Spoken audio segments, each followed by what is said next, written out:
સૌને મારા સાદર નમસ્કાર। ગુજરાતમાં સ્થાનિક સ્વરાજ્યની ચૂંટણીની અંદર વધુ એક વખત કોંગ્રેસ પક્ષને અપેક્ષિત પરિણામ મળ્યું નથી। લોકશાહીમાં જનતાના નિર્ણય એ સર્વોપરી નિર્ણય છે। જે ઉમેદવારોને અને જે પક્ષને જનતાએ જનાદેશ આપ્યો છે, ચૂંટ્યા છે, એ તમામ ઉમેદવાર અને પક્ષને કોંગ્રેસ પક્ષ તરફથી ખૂબ ખૂબ શુભકામના પાઠવીએ છીએ।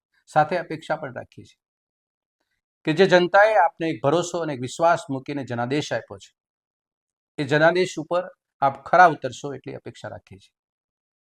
આંકડા ભલે અમારી તરફેણમાં નથી, પરંતુ જનસેવા કરવાનો અમારો સંકલ્પ હંમેશા અડગ રહ્યો છે અને છે। અમે અમારી જાહેર જીવનની નિષ્ઠા અને પ્રમાણિકતાની સાથે અમે કાયમી રીતે એ સાથે જોડાયેલા છીએ અને જનતાની વચ્ચે રહીશું।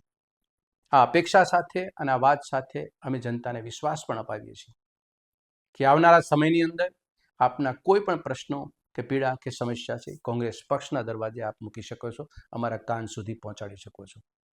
વધુ આપ સૌને ખૂબ ખૂબ શુભેચ્છાઓ। જય હિન્દ, જય કોંગ્રેસ।